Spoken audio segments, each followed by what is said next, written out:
Hello, Internet. Welcome to the Comic Watchers Show. He's Chad. I'm Matt, and we love comics, and this is our show where we talk about them. So, I hope everyone's having an awesome week this week. Chad, are you having an awesome week this week? I am, and I'm gearing up for the whirlwind that next Thursday starts over down at New York Comic Con. New Oh York. boy. Awesome. Awesome. Well, I don't have anything that amazing, but I'm just like feeling my vibes tonight, and I'm feeling really good. We've got an awesome guest tonight, Mr. Dave Dwonch. He's going to talk to us about his comic from Titan Comics entitled The Loose End, and probably some other stuff too.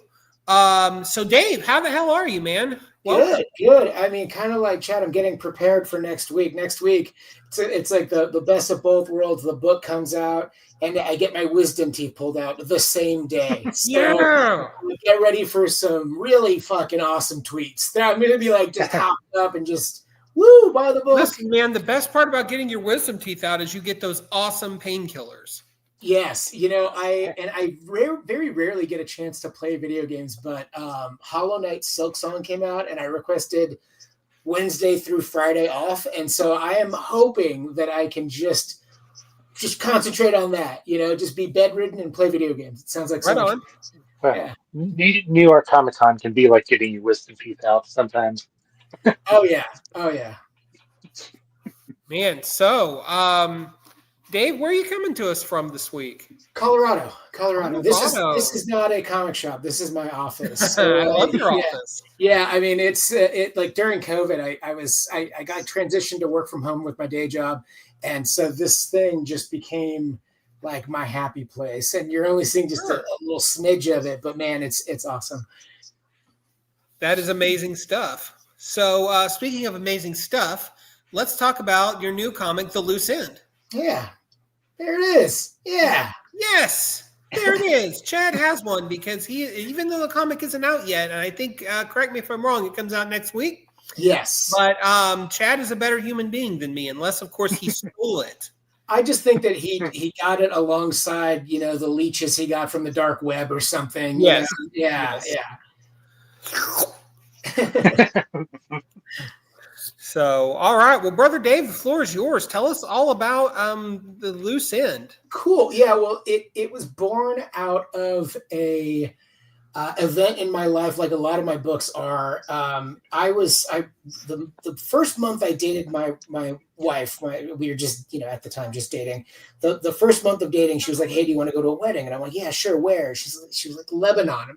I've never been, didn't have a passport, rarely traveled outside of the country, so I didn't need it. And so I scrambled, got the passport. We went to Lebanon. We land, and there's like dumpster fires everywhere. It looks like freaking apocalypse. And I guess there was a garbage strike, so that everyone's just burning trash in the streets. And I don't speak the language. Just like Portland. It was crazy. And so when you get off a plane and that's the first thing you see, you're like, okay, we're in trouble, right? And then we land, we get one night in the hotel, and then we meet the bride and groom, who I'd never met before, and they separated us. They're like, well, the bachelor party's happening. The boys are going to be together and the girls are going to be together. And so we went our separate ways. Granted, I'd only known my wife for maybe, like I said, a month. And now I'm with a bunch of strangers that are speaking Arabic. And there's one white dude, and he's hopped up on Molly, and he keeps apologizing about what's going to happen. And I'm like, what the fuck is going to happen, man? And he's like, well, we're going to a drug den, and then we're going to a whorehouse. And I was like, well, isn't that severely illegal here? Like we're like in the Middle East. I could wind up in prison forever, right? So we stop at the drug den first. And at that point, I've given myself over to it. I'm like, I'm ready to just hang and see what happens. I'm a writer. I'm going to like write it all down. Right. I got too excited about it. So when we get to the drug den, they're like, leave the crazy excited dude in the car. But then my mind starts to work. And it's like, well, what's going to happen in there? If something goes wrong in there, we're in a foreign country. Like this is, I'm done. Like my phone doesn't work. So no GPS. It's 120 degrees. I'm like, I can't even run away right now. Right. So I just, that kind of innate fear and paranoia like made its way into the loose end, which obviously there's a scene in there where a lot of that scenario happens. Mhm. But the in essence, the book is just sort of my commentary, and it's odd. It's a commentary on how corrupt Hollywood can be, and how the system can make people flex their morality a bit. Right? It's all about this one movie producer who's basically gold in Hollywood. He's untouchable, kind of like a Harvey Weinstein character. Mhm. And so it's all about his hanger-ons. And if you are a fan of that stuff, or if you're a fan of that sort of history, that time period, you'll know who those characters are. And I think that's part of the fun. I didn't go too deep into who they are. I didn't give them adjacent naming or anything like that. But if you know Quentin Tarantino's personality, you're going to see that in some of these in one of the yeah. But basically, it's about this failing screenwriter that gets a +1 to go to Harvey Weinstein's bachelor party in Mexico. Basically, one of the A-list celebrities is like, "Hey, I get to invite someone. Why don't you get out in front of this producer and maybe you can get a screenplay sold finally?" So and this guy, he may be a good writer. He's untested, but he's also a drunk and a gambling addict. And I'm not saying it's based on me, but I'm saying it's probably based on me. And you were just doing research. Right. Yes. Everything research. I do is a write-off. So this is, right. I get to party and pretend I'm Steven. So the like 2 days before they go to Mexico, they're in a casino, him and his buddy, who is like a Ben Affleck character. And they're gambling. It's Steven's local haunt. Basically he gets home that night and the mob comes to his door. And they're like, they abduct him and they torture him. And they're like, while you're in Mexico, you're going to kill this. His name is Benny Blevins, is the Harvey Weinstein character. And he asks why. And I don't really want to give it away, but if you know about his history, you would know why someone would want him dead, right? So Steven goes to Mexico with the intention of wiping away all of his debt, all of his casino debt, because the mob owns the casino, yada, yada.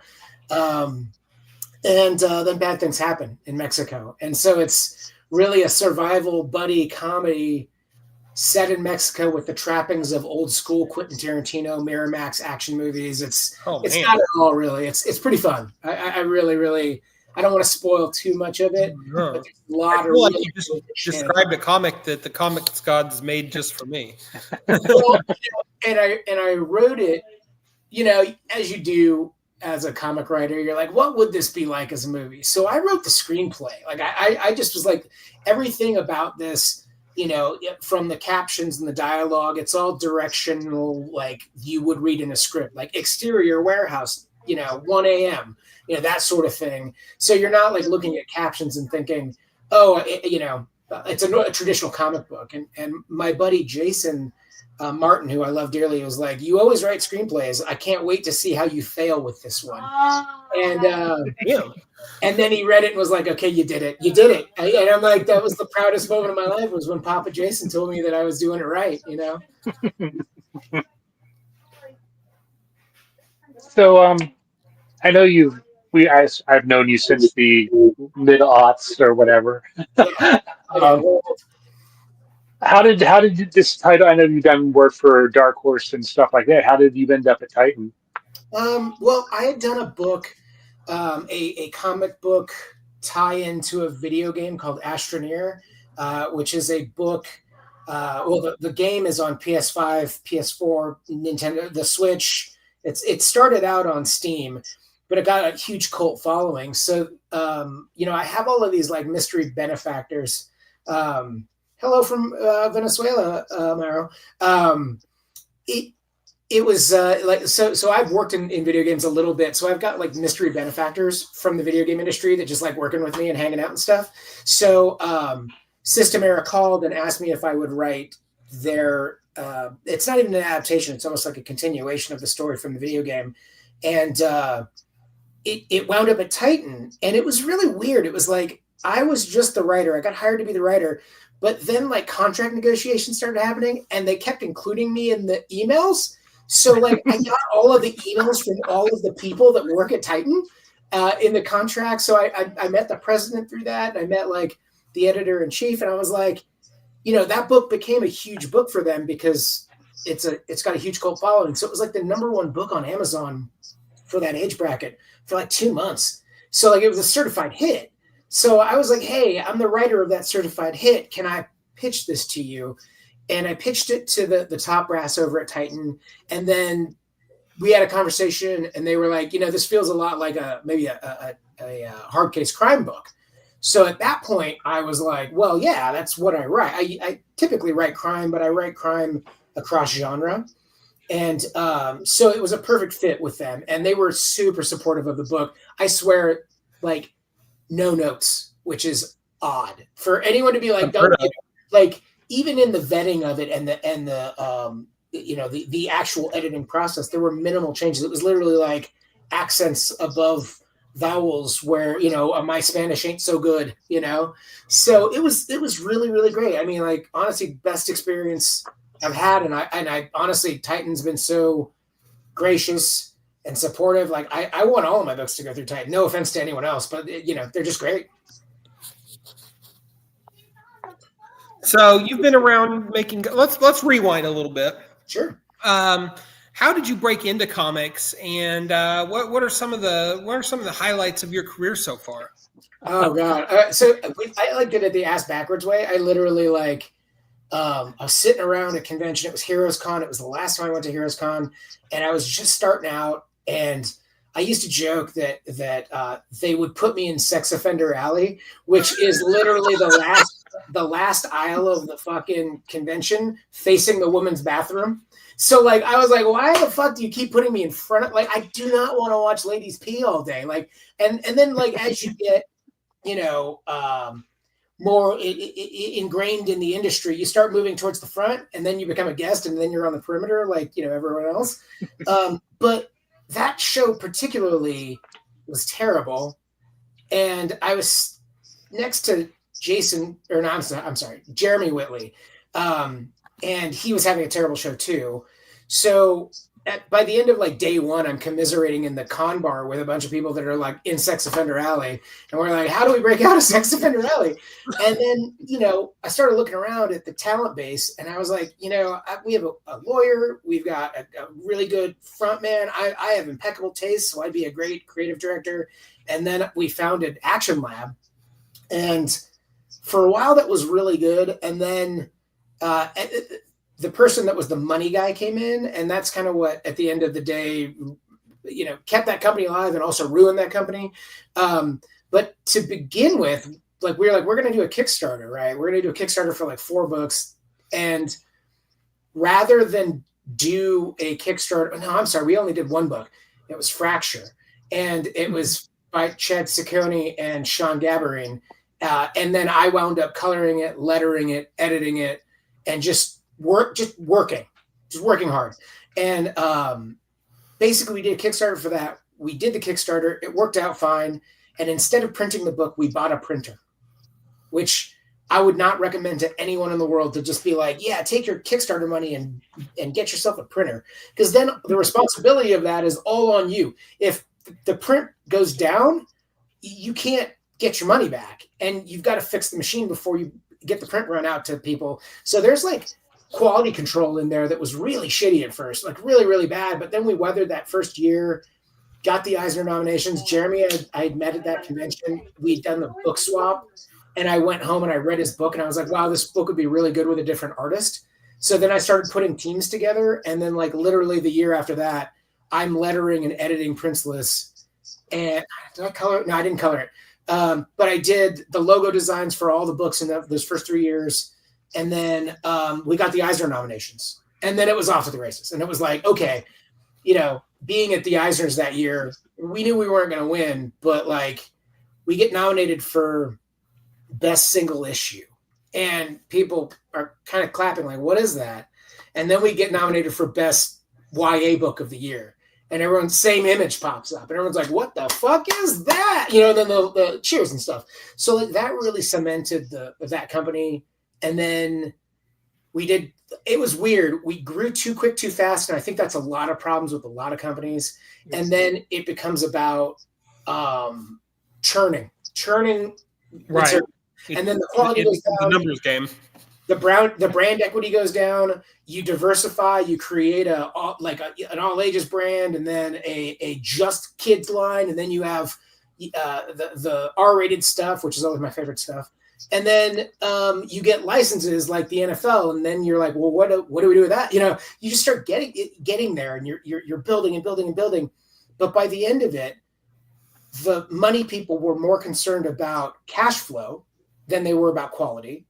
And our share of the company was eroded. Every time there was an infusion of money from the money people, we lost say in the company.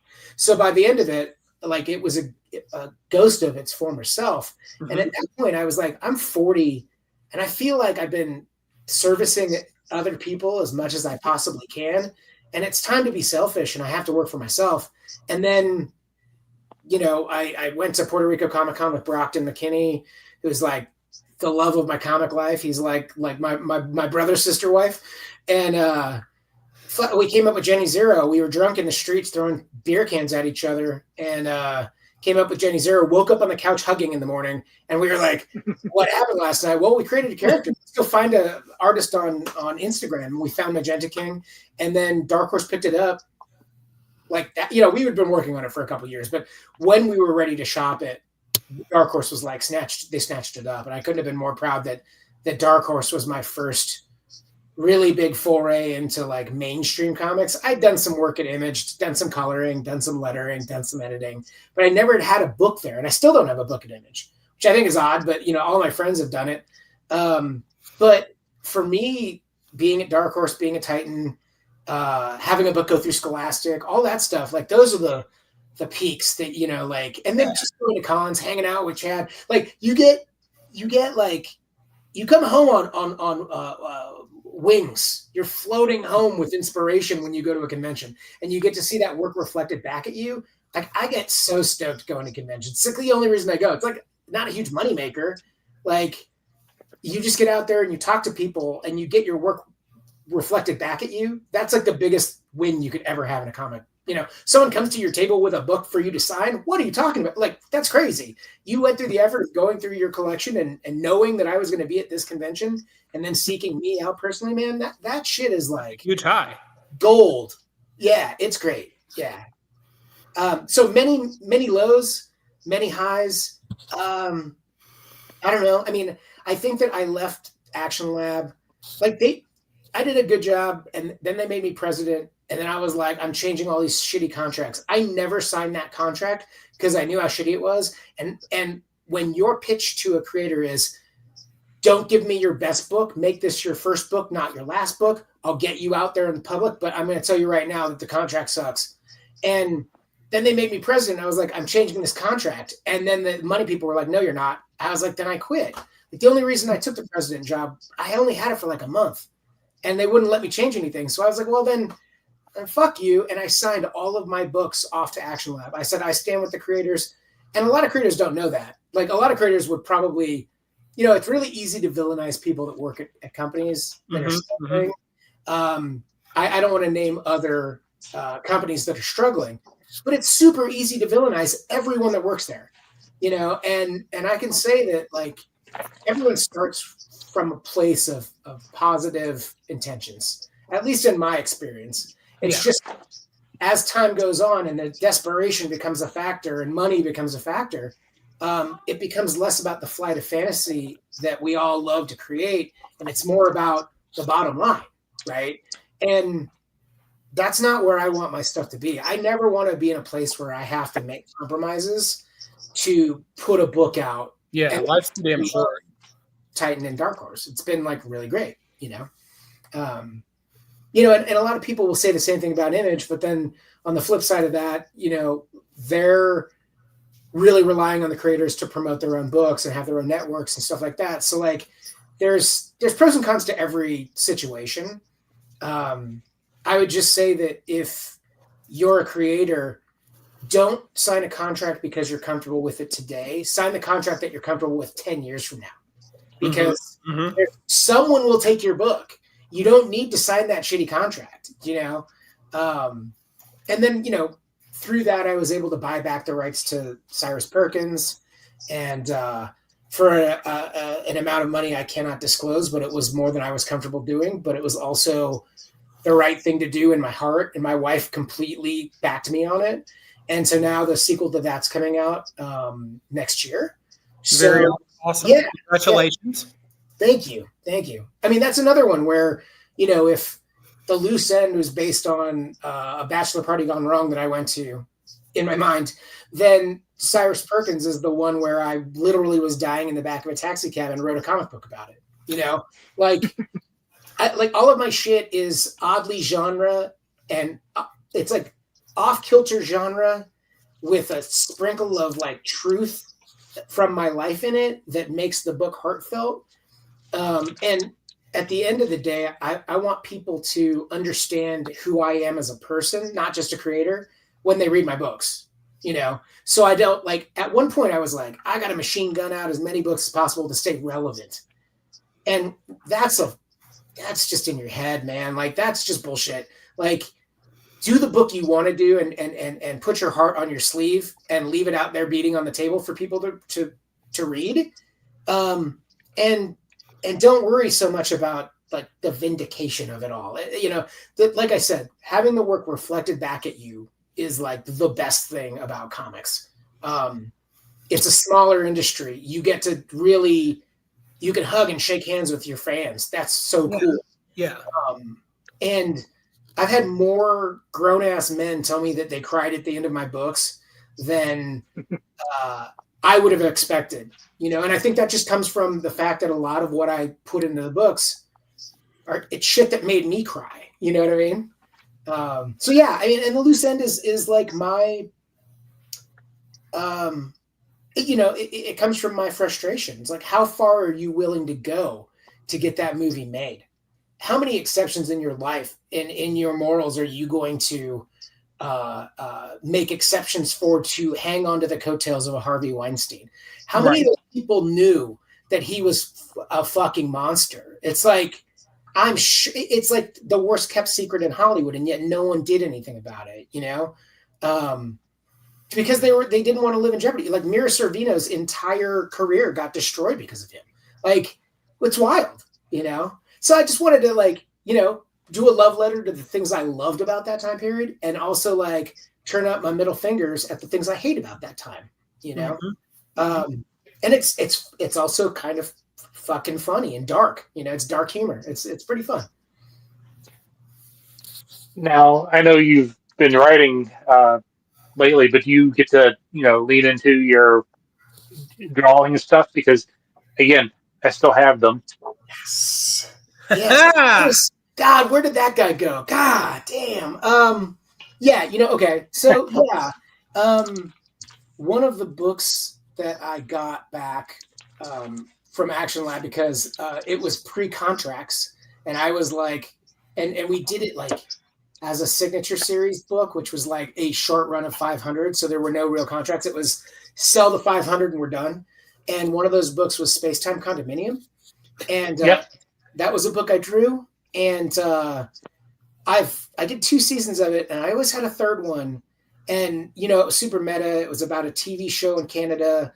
And so the webcomic was the TV show, but then all the postings below it were the history of the actual show, which was equally fucked up. And so I've always thought I need to make a Blu-ray box set. And so I was like, fuck it, I'm just going to do it. I'm just going to take that and make the perfect version of that. So I'm going to do a slipcase hardcover that collects the first 2 seasons and then gives the unproduced. Basically, the gag was I was a storyboard artist on the TV show, and that's how I got rights to do I got to put my storyboards out, right? That was the gag. And so now I'm going to basically give the final history of an unfinished season 3 that was 3 TV movies that never got produced, but I'm going to do a whole sketch area and finish that story. So that'll be out, I want to say by the end of middle 2027. Like, Okay. I just don't have a lot of time to draw anymore. I wish I did. But I barely have time to write. Like, the only time I write is when my wife's out of town or going to dinner, or, like I have a day job. So it's like, sometimes don't tell my day job. I'll knock off an hour early on a Friday and start working. But like, I've made it a rule that it's happy wife, happy life. And like at 6:00, usually, not today, I'm with you guys. I'm stepping out of my wife with you guys, but Hey. but yeah, I mean, normally I am, writing in the wee hours if I can. Well, I used to travel a lot for work, so I would write then. And now it's just like squeeze it in when you can, and life finds a way. Jurassic Park it. So let's kind of go even further back. What was your introduction to comics, and what made you want to, get into this crazy? Well, my dad. So we didn't really get along. We got along, but he was one of those like lead with the hand guys. He's a spanker. He's a one of those guys, and we didn't really see eye to eye. Like, I wasn't a sports guy. He made me play all the sports, and that was fine. But at a certain point in my life, I think I was 12. He worked for PG&E, and rounds of layoffs and cutbacks and all that shit. And we were in the Bay Area in California, and he got shipped to New York for 2 years. So he would come back like every other weekend or every third weekend, and he would bring stacks of comics because he knew I loved comics, right? So like, I mean, I don't know if you can see my office, but like, my formative years were my dad trying to make up for the fact that he was gone for 2 years, and he'd buy me comics, and I'd sit on his lap and we'd read those comics, and then I would bag and board them and put them away. So like, he just knew that I was way into it, and it was the one thing that we could connect with at that point. Like, that Wolverine is from my childhood, like no joke. Yeah. Some of the other books I picked up over the course of my life, but I've got I'm a huge Robotech guy, and I've been talking to Titan about that. And I don't know what they're doing with it, if they're gonna not like relinquish the license. But I'm like, guys, give me that fucking book. Like, I will crush a Robotech book. And so Robotech was my gateway drug. I remember going around in 1984, I believe it was, with my mom in the Bay Area and just trying to find this book, just trying to find it. And I still have my copy on the wall, and it's my catcher in the rye. Every time I see Macross 1, I've got to buy it. I'm just like, I gotta have it. Got like 5 of them, But I of course I slabbed mine, and now I've got burner copies, But yeah, I think my entry drug into comics was Wolverine and Robotech. And Robotech was that show that you would come home to every day and watch a half an hour and be like, oh shit. And then when it ended, you were like, oh, what's going to happen? And then it goes into the Robotech Masters, and you're like, well, this is completely different. Like, what is this, right? And then it goes through to New Generation, which is Mosquito. And I've got like all of those toys from my childhood here. I mean, like, it's crazy. So like, that's really what I want. Like, everyone's like, I want to write Spider-Man. I'm like, nah, man, I just want to write fucking Robotech. Like, if you could give me that, someone, like, if anyone that has any sphere of influence over this, throw me at it. Like, I've got stories on stories to do there. But yeah, I'm now at the point where I'm collecting just Robotech stuff. Like, I still read new books. I still collect some old books, but like Daredevil and Robotech were like my things growing up. And then like the Wolverine is near and dear to my heart because my first exposure to Wolverine was that miniseries. So like, I'm like, wow, start at the top. You know what I mean? It's so rad. But yeah, I mean, I worked in comic shops from when I was like 13. I had to have a permit to do it, but I'd been working in comic shops from when I was 13 till I was about 30. And so my collection is insane. It's fucking crazy. Like at one point I was buying like 5 copies of everything. Oh, yeah, I sold like back before the Deadpool movie came out, I was just liquidating shit, and I sold like 4 copies of that New Mutants first appearance for $1 each. And sometimes I still wake up screaming like, "What the fuck? Why'd you do that? Like, who the fuck are you?" But I also like didn't care. It was just another comic, you know. I mean, like it's cool that exists, and the need to own it has diminished in me a little bit. Like that's why I had to set my sights on just collecting Daredevil, and I don't know if you see it, like, oh, I got the one.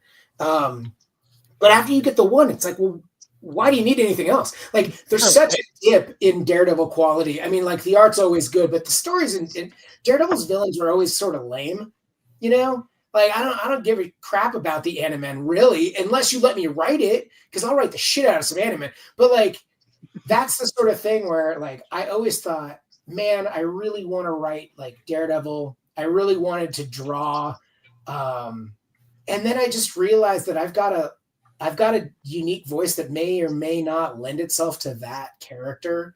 I'm kind of with the quips. So if I were to go into Marvel, I don't know if Daredevil's the guy I would go for, even though like Matt Murdock.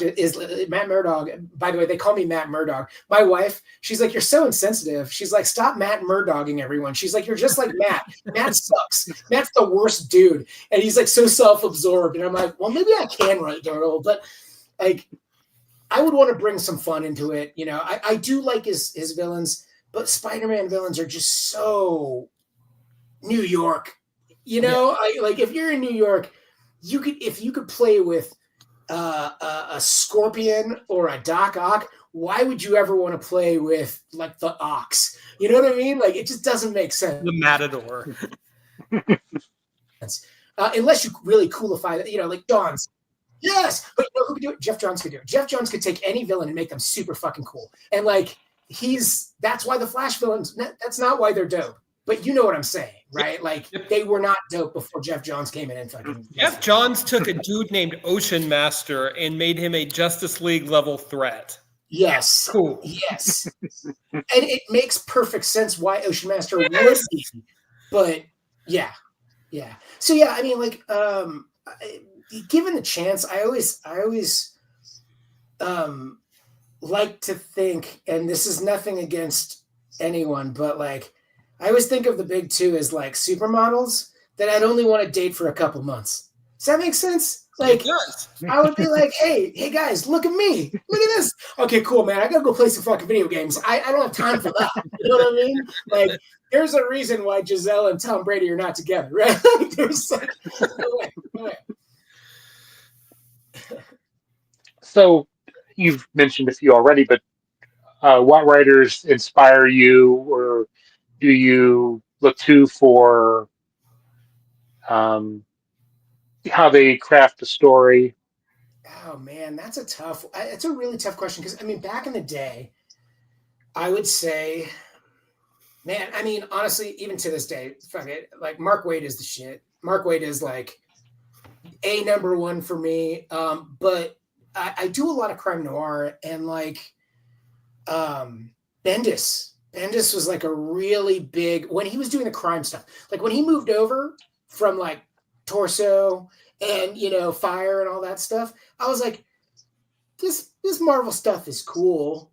But like when he wrote crime, I was like, man, he's just tapping into something. And obviously Frank Miller, like all day, like best run of Daredevil, it will always be Frank Miller. It's one of the reasons why I was always afraid to write Daredevil, because I would try too hard, you know? I couldn't sit in a sweet pocket. But I would also say that, and you'd have to ask him, we should just call him, but like, you know, when he took over Flash. Hold on. I know his publisher. I at one point I was like trying to get him to play. He plays poker, and I was trying to get a San Diego Comic-Con poker game together, and just be like, and I've like messaged him on Twitter and been like, hey, I'm starting a poker thing. He's like, count me in. And then I didn't go to San Diego that year. So like, I don't really want to be like playing poker against these guys. But like, you think about it, like his re-envisioning of all of the Flash villains meant that he didn't necessarily need to address Wally West as a character as much as he did such a good job building up those other characters. And then, Brian Augustine came in as the editor. And I think that he was like the heart and soul of that book. But I think the sweet spot, if you were to give me like a Daredevil, I would be like, all right, let's make his villains cool. Let's just go and flip the script on this shit. All right, maybe I changed my mind about Daredevil. Okay. But on the Jester. Yeah. And then, I have peers that I really, really admire too. Like I'm a really big fan. And he doesn't, I don't think that the devil has gotten his due yet, but I'm a big fan of Dennis Culver. He's a good friend of mine. I call him the devil because every time we hang out, bad shit happens. Like bad, good shit happens. But I'm just like, like at one point, my wife and I were hanging out with him and we woke up in the morning and we were like, I don't know how we got back to our hotel. And I'm surprised Dennis isn't snuggling us right now. Like I have no idea. Like what I was like, the fucking devil struck again. But he's a fantastic writer with a great point of view. Gosh, I mean, I'm a fan of David Pepos. Like the guys that can like grind it out. I'm not a grinder. Like I'm a 6-issue guy. But people that can have really long runs on stuff, I'm like, no way, man. No, I can't do it. Bendis's run on Ultimate Spider-Man. How the fuck did you do it? Like, no way. Couldn't do it. So like, I'm like, give me 6 issues and I'm done. Yeah, supermodels. I'm like, give me 2 months and I'm done. Like, yeah, can't do it. What is it about crime or crime noir that attracts you as both a reader and as a creator? Oh, unlimited potential for certain. Any genre. You could write a crime noir in any genre, and I really love that. I think that a lot of like Game of Thrones was crime noir. I think a good heist is a fucking crime noir. So it's like you could do that in any setting, and I love that about that. It's also a human story. For the most part, you can embed really. It's at its best. Crime noir is all about human nature, and I think that translates across all genre. And that's why I think a lot of my stuff is that. Like Cyrus Perkins is a supernatural crime noir. Gosh, I'm at a blank for all of the other shit that I've written, but like there's just an element of that, and I think it's from growing up in the '90s. I think it's that influence of that Miramax. I remember watching Reservoir Dogs on VHS the week before Pulp Fiction came out. And I was like, oh, what the fuck? You know what I mean? I was like, who is this Quentin Tarantino? And, how can I get near him, right? And then you start realizing that he was pinching things from Japanese stuff. He was doing like City on Fire is like a huge example of what Reservoir Dogs became, right? I think like John Woo is like, for all of his tropes that he overuses, bangers. Those like first 3 or 4 John Woo movies are just embedded in my brain. And knowing another Asian guy's doing this shit, and then he becomes the most sought after. He does fucking Hard Target, and he does Face Off. You're like, this guy's unstoppable. Like as cheeseball as those movies are, they're so dope. I just love that stuff.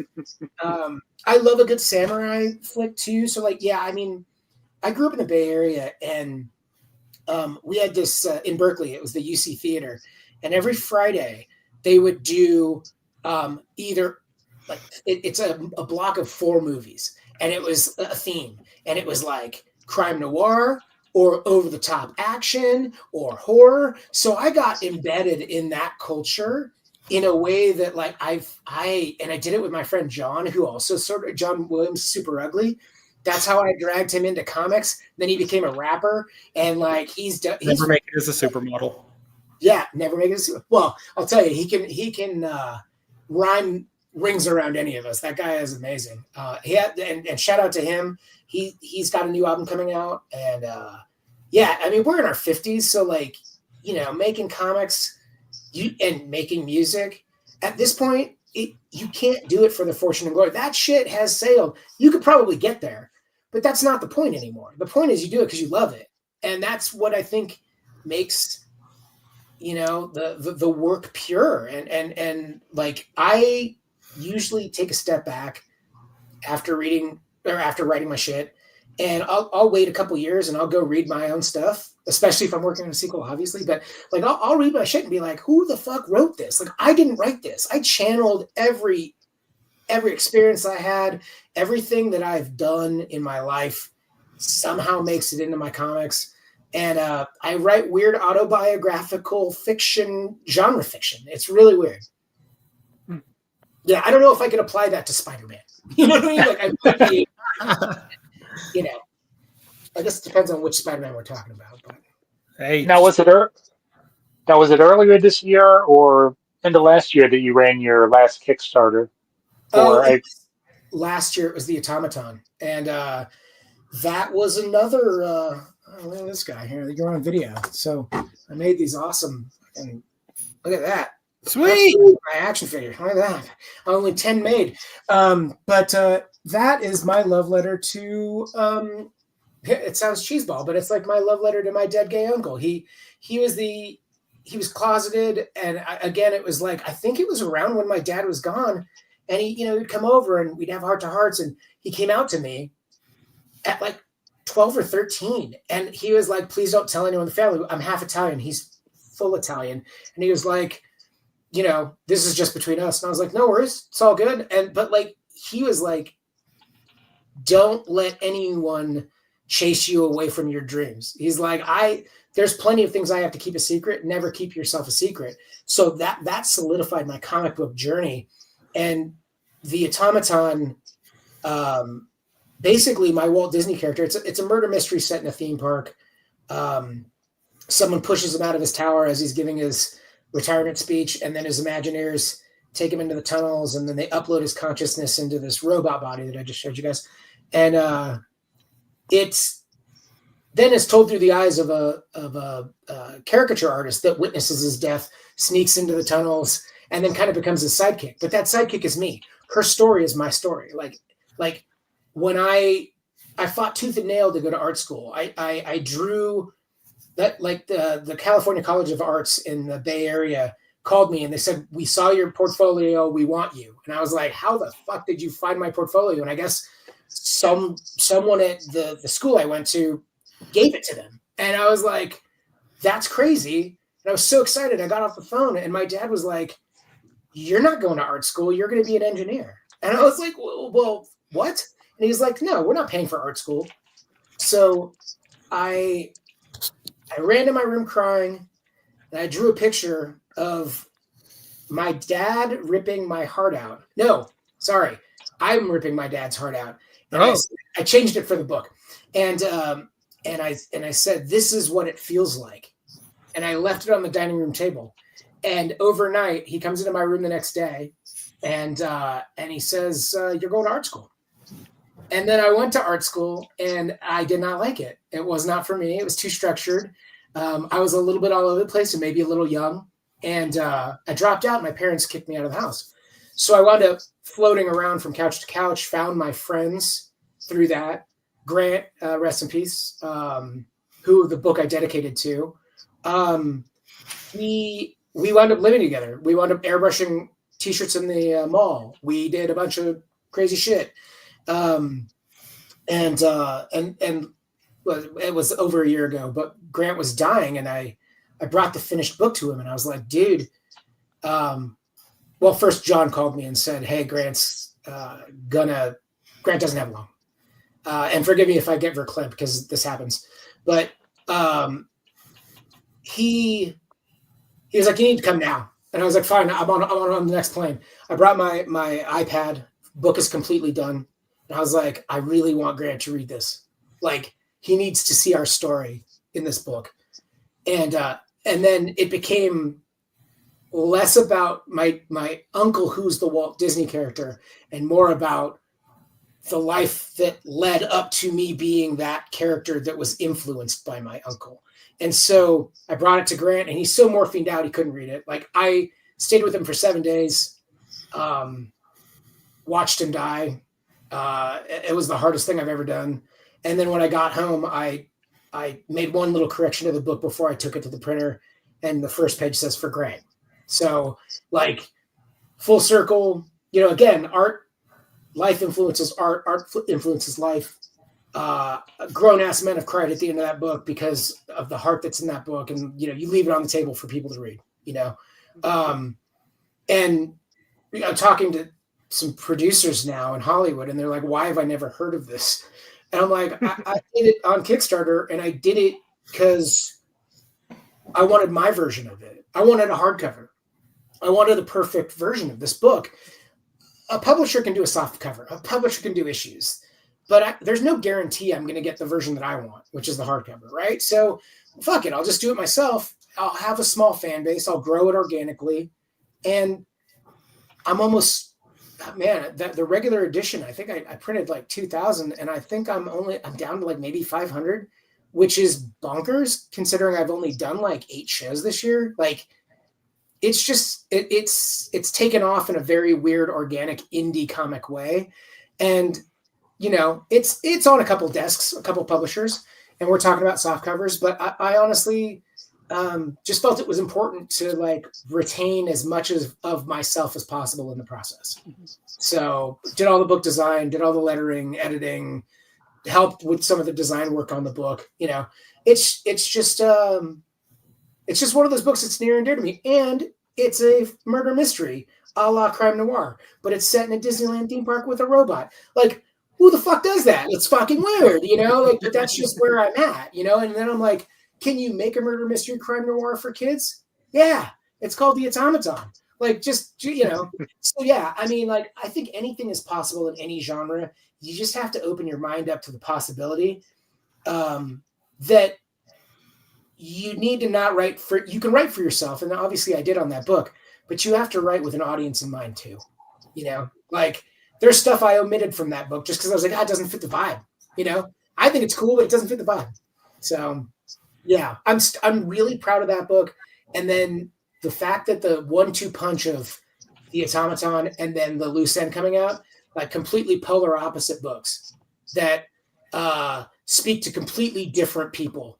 But I've had grown-ass men cry at the end of Automaton, and I've had little kids be stoked about the Loose End. So it's like, it's all over the place, man. That's amazing, though, that your works are eliciting that sort of response from people. I think if it comes from your life and you imbue that spirit, and if you're moved by something emotionally, I think that, like I said, the main goal of comics is to have, or any media, is to have your work reflected back at you. I felt something when I read that. I know exactly what you were feeling when you were there. I don't have kids. Like, my kids are on the wall behind me, all these like cool fucking comics and toys and shit. And then my babies are my comics, and they're going to live on past me, just like kids are going to live on for, real adults. I'm not a real adult. I just get to write shit. So having, worn many hats, does that help you as a writer, put together your scripts for an artist? And I'm sorry, Chad, I missed the first bit of that question. So having worn many hats, as a comic creator, does that help you? Do you feel that makes you a better writer so you can write, for an artist and kind of have that back and forth with them? Yeah, I mean, I'm certainly. Here's the thing, that this is the it's not the seedy underbelly. It's just like kind of like the little light underbelly of comics. Is like, writers are basically project managers too. Like, in addition to creating the thing, and then hopefully pairing up with an artist, or maybe collaborating initially with an artist and then co-creating or whatever. But like, at the end of the day, like, you're also wrangling the artist, you're working with the letterer, you're doing final edits, you're doing passes, you're doing all the things an editor would do, or a creative director or a project manager, right? And at least the way I work, because I like to have a book completely done before I shop it out to to publishers. And that just comes from the luxury of having a day job, right? Like I put all of my money into these comics. I control the process completely. And then I just say, hey, want a finished book? And then I'm like, give me notes and I'll change them or whatever, or we'll compromise or whatever. Like Banshees at Scout, like they had no notes other than they wanted to add a bunch of sound effects. And I was like, don't put your writing on my fucking shit, dude. Like, sorry. Because that's the other thing about a lot of editors is they were previously or want to be writers, right? And it's like, that's your personal taste to have fucking zing, zang, bop, pow, wow, blah, shit in a book. But if it's a horror book, I don't need sound effects. I need silence. Because silence is fucking scarier than zip, bam, pow, right? So I was like, look, man, if you don't have any real notes, get your fucking sound effects out of your notes because I'm not going to take them, or I'll take 5%, you know, when the mood hits me or when the mood allows for it to happen.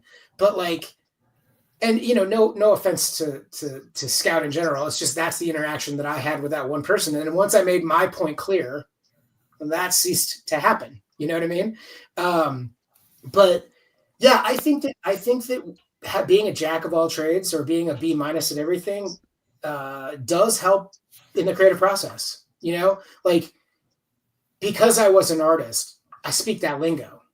You know, because I letter my own books, I get the luxury of tweaking dialogue to match the art. Sometimes art comes back and it's not what you intended. It's better than what you intended. Sometimes it's worse.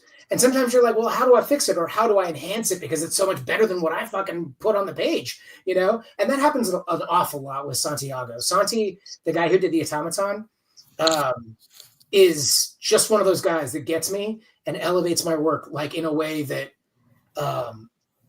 it's wild. It's wild. Like I'd never met him. And we had just finished the book and it was before I delivered it to Grant for him not to read it. Curse you, Grant. But I was like, look, there's a show called MegaCon. And I'm like, hey, it's in Florida. We just finished this book.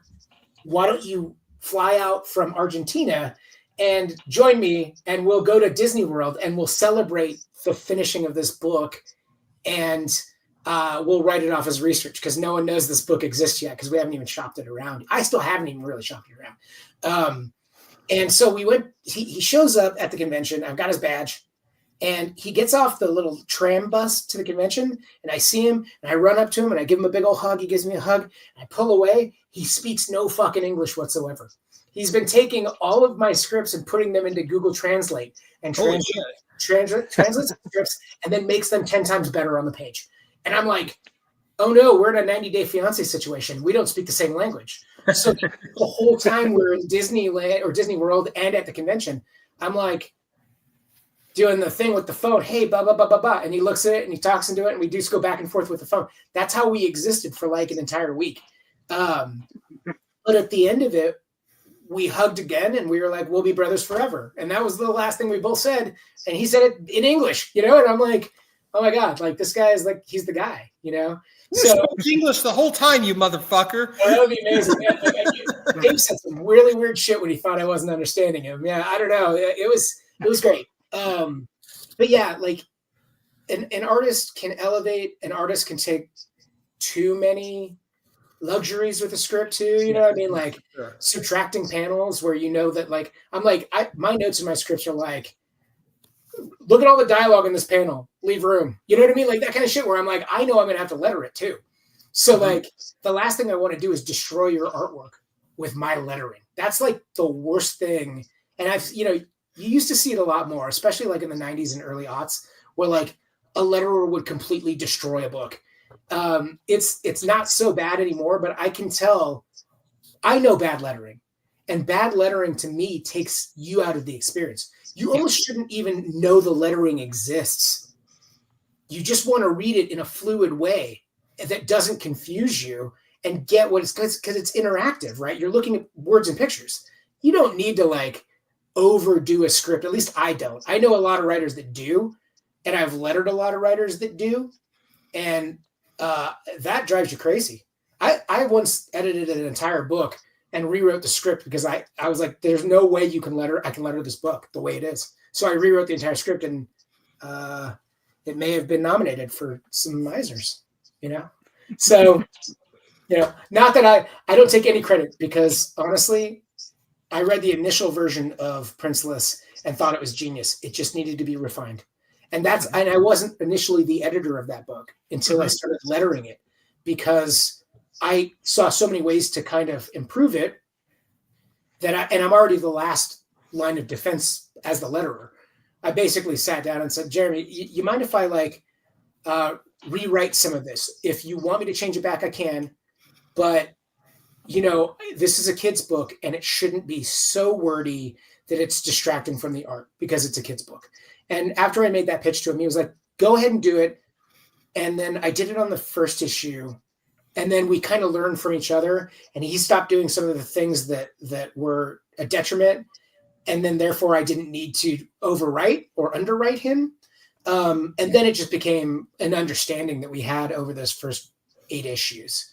And then I stopped being the letterer of that book because I got busy working on my own stuff. But yeah, they're like, I would not recommend that as a letterer. I don't think any letterer should go and fucking rewrite a script, like at all. But yeah, don't do that.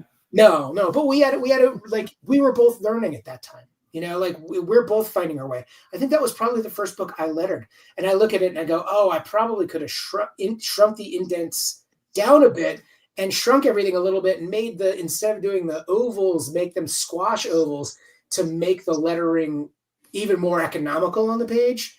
And looking at it that way, I'm like, well, maybe I didn't even need to rewrite this book. You know what I mean? Like, maybe I could have fucking fixed it by being a better letterer too, But I will say that there was probably some wordy pages in there where I'm like, yeah, it needed to be changed. That's pretty amazing stuff, dude. I have to say, I've been and no disrespect to any of our previous guests, but normally when we're doing one of these episodes, I'm watching the clock, and I'm watching the clock because I'm conscientious. I was wondering how long we were going to go. I have no idea. I can talk to you guys forever. Oh, so we typically go about an hour. Okay. And I'm conscientious of that because I also want to be respectful of our guests' time, not because I think they're boring.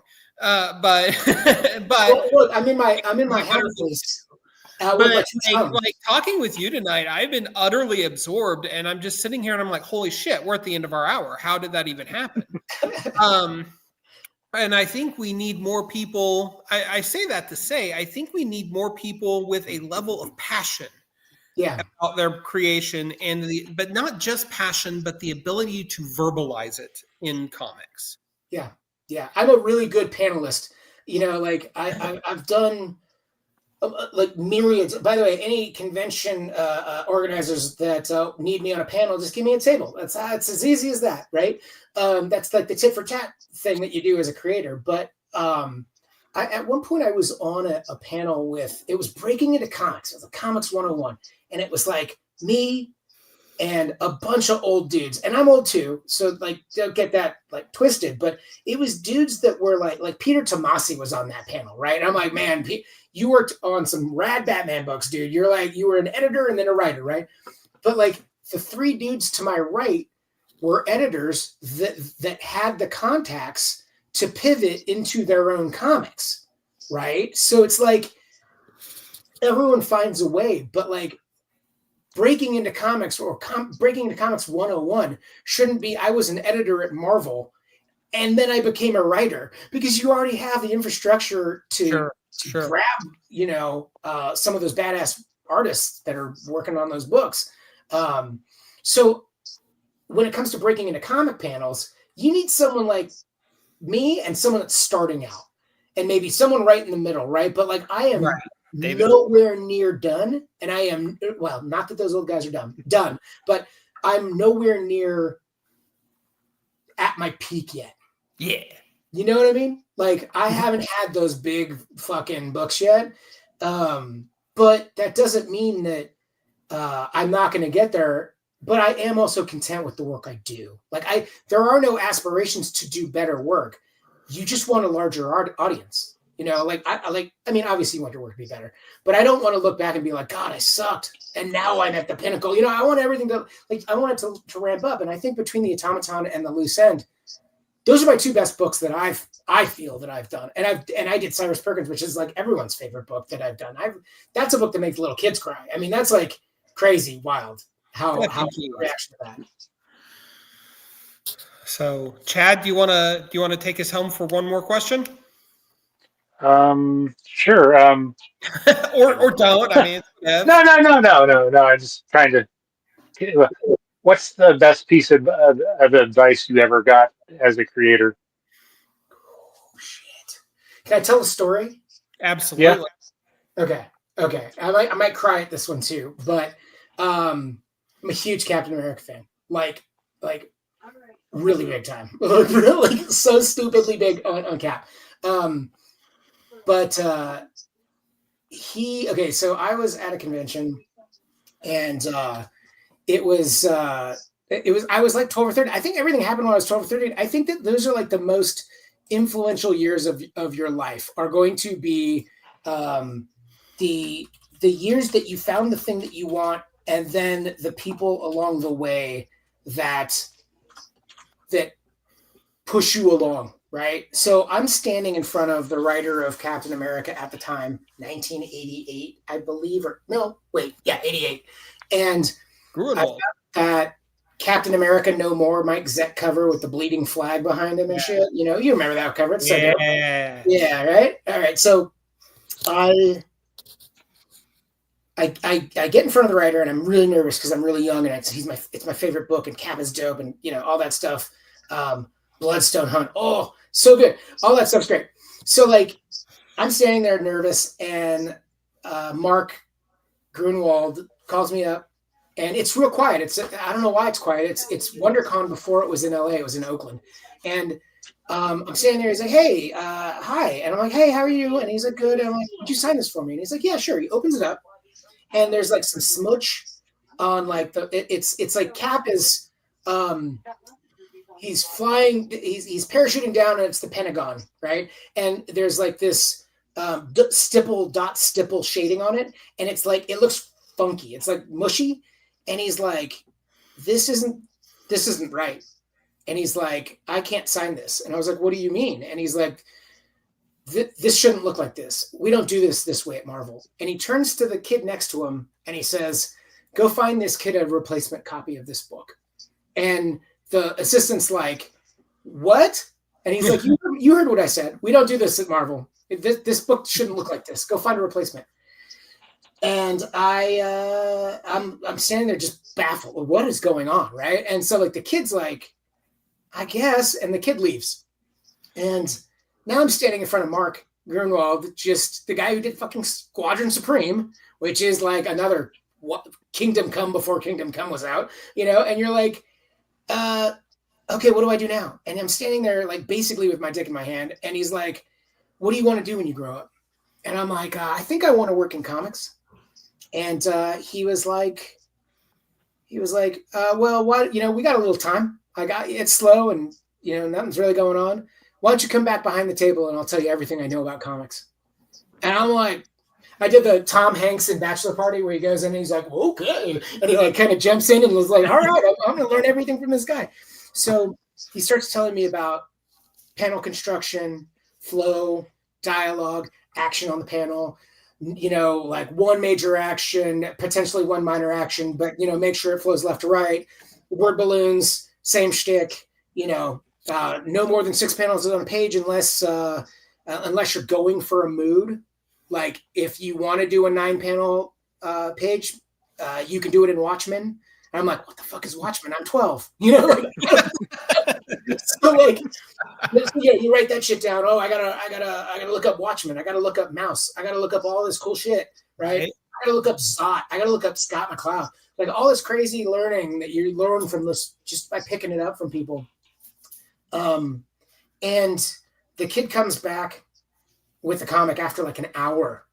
I'm sitting there with Mark for like an hour, and the kid comes back, gives me a perfect copy of this comic, and he's like, "That's the way we do it at Marvel." He signs that one, and he's like, "Do you want me to sign the crappy one?" And I was like, "Yes, please."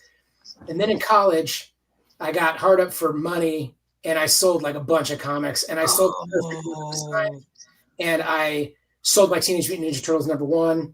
I sold A bunch of shit. I never sold that Wolverine though. It's still on my wall. But yeah, I just needed money. I was like, fuck weed. And so I was like my new mistress. And then I find out years later that Mark Gruenwald was the editor-in-chief at Marvel at that time. Now imagine that. Imagine that the editor-in-chief at Marvel Comics says to a fucking 13-year-old, come back around the table and I will tell you everything that I know about comics. What the? That's mind-blowing, right? I mean, it's baffling. And then at that panel where I was sitting with Peter Tomasi, oh my God, I'm sorry. His name is escaping me. You guys would know. It's the Danny Ketch ghostwriter. Howard. Howard Mackey? Howard Mackey. There it is. There. I like, yeah. So he's next to me at this panel where I'm telling this story.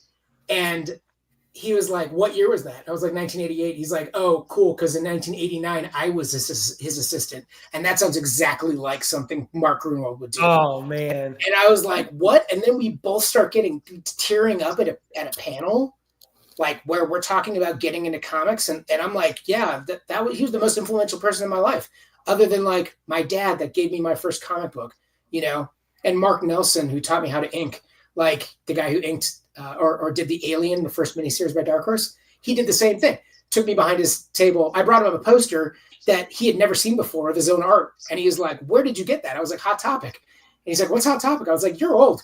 And then I would go sitting with him. He gave me a bunch of his brushes. So every time I go to a convention and I'm sitting there and a kid has a sketchbook, I'm like, what's in the sketchbook? And I bring him around the table and I'm like, all right, show me everything. And like, I'll go through and I'll do the same thing. So my advice to anyone getting into comics is don't be afraid to talk to people, because we're all on this fucking rock being hurtled at 1,000,000 miles an hour, and the world is shit.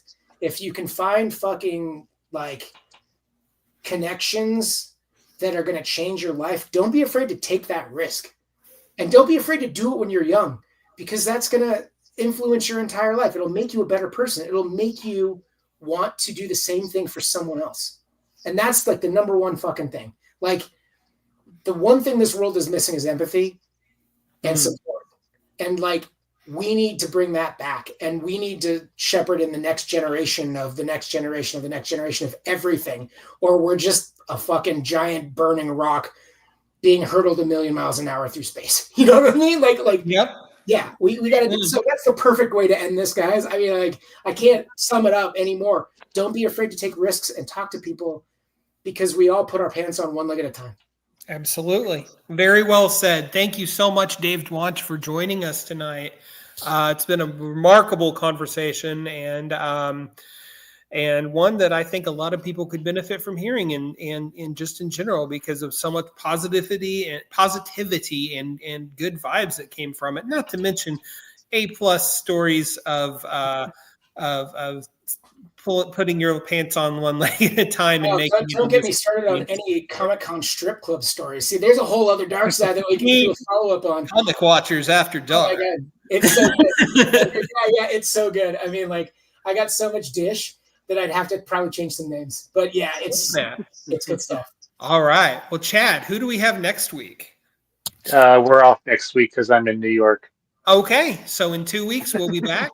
No big deal. We're going to miss you, Chad, but I know you're going to have a great time in New York and bring lots of cool exclusives to us. So until next time, he's Chad. I'm Matt. Our guest this week has been Dave Dwonch, and the comic is The Loose End from Titan. I think you should check it out, especially if you are of a particular age of nerd and Gen X-ness. And get out there and do good things in the world, because like Dave was saying, man, if you're not, what the hell is the point of doing it? So take care, my friends, and we'll see you next time. Thank you kindly.